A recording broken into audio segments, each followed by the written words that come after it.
How many fans? For one night only, elves and ents, proudfoots and proudfeet, please shatter your shields and go wild. For the Prince of Smokewood, it's Legolas!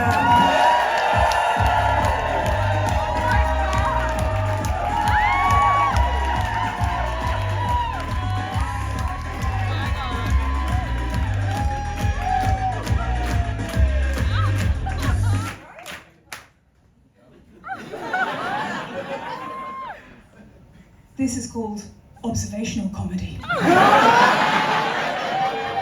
How fare you? I know what you are thinking. Galadriel's gotten butch. Single people, please give me a cheer. People in relationships. Those bound by an oath to one day pass from Ithilien into the undying lands are. Not just I alone. Fantastic. Now, I have not always been alone, of course. I used to be in a polycule of sorts. A fellowship of 9 men, but that ended... that ended the way that these things often do. One reclaims the throne of Gondor. One fell off a bridge. And one was penetrated by several men in a forest. I'm still with the dwarf. You know, they say that some people can never toss a dwarf. Well, a lot of fair folk say to me, which dwarf do you mean? Bomber, Biffer, Bofer? And I say to them, Bofer? I hardly know him. Slade. How many have I slain with that? 16, 17, 18, 19. Give me! I'm on 19! And they say that elves aren't funny. Now, you see, I'm not known for my humour. Or charisma. And it's probably because you've never really heard me speak. I'm often thought of as the flaxen-haired backup for the big boys, like Aragorn, Gandalf. But, you know, you could invest maybe 23 hours of your life into a film franchise and only see me utter 119 words.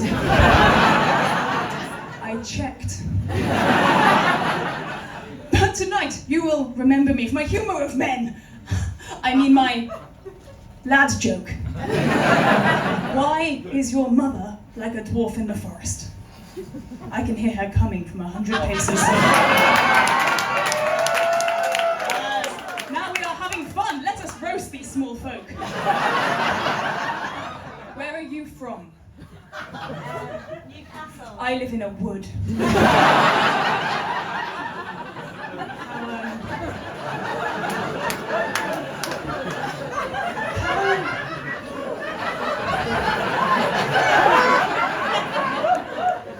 How old are you?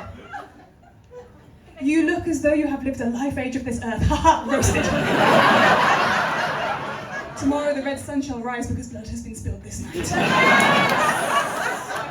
I have some one-liners. Knock knock. Who's there? Isolde. Yes, it's a door between us.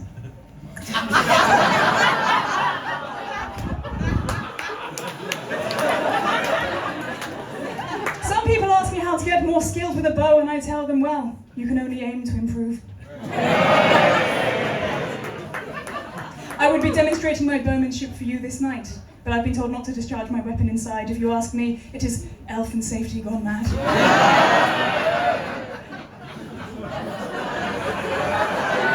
But now, could we please lower the palantir? Oh my God. For it is time to talk of the oliphant in the room. I have touched on this very briefly already, but it is something that I would like to talk about. And at the risk of acting too much like an ent and overthinking it, speaking of ents, it's going quite slowly, isn't it? Perhaps another knock-knock joke whilst we wait? Knock-knock. Speak, friend, and enter. Speak, friend, and enter who? Enter whoever you like. I am not your mother. So what we're about to see may seem to be a touching scene from a recovery in Rivendell, but I have something that I'd like to say about it. I almost had that up for the whole thing. So here we have Frodo vocally greeting Gandalf. At this point there'll start to be quite a lot of laughter for some reason. It's probably that they're both remembering my Isildur joke. And then here come these two wastes of dialogue. Thousands of lines between those two alone. And they get on the bed and Frodo says, "Merry Pippin," and they say Frodo, and Gandalf keeps laughing at my Isildur joke. And then the next person to enter the room, here he comes, that's my boo. And Frodo says, "Gimli!" And Gimli looks at him, and then it's almost time for my moment. In fact, it was I who suggested we all come in one at a time, so that they can rest their eyes upon my majesty. And I look at Frodo, and he looks at me. Oh, and an Aragorn's here. And he says, "Aragorn!" very loudly. Aragorn comes to join the room, and I'm fine, I'm composed, but all I'm thinking at this moment in time is, he's forgotten my name.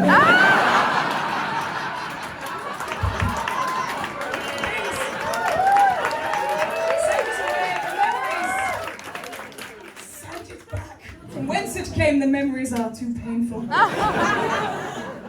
yeah, of course he remembers Gimli, so powerful, so handsome. But Aragorn, he didn't even know his name for the whole first movie. Strider? I hardly know her. So I've been spending quite a lot of time thinking about what I would like to say to Mr. Baggins, but because it's me, couldn't quite get the words out. And then the other night, during mine and Gimli's 80s film night, it suddenly came to me as I was watching that piece of classic Hobbit cinema, the Second Breakfast Club.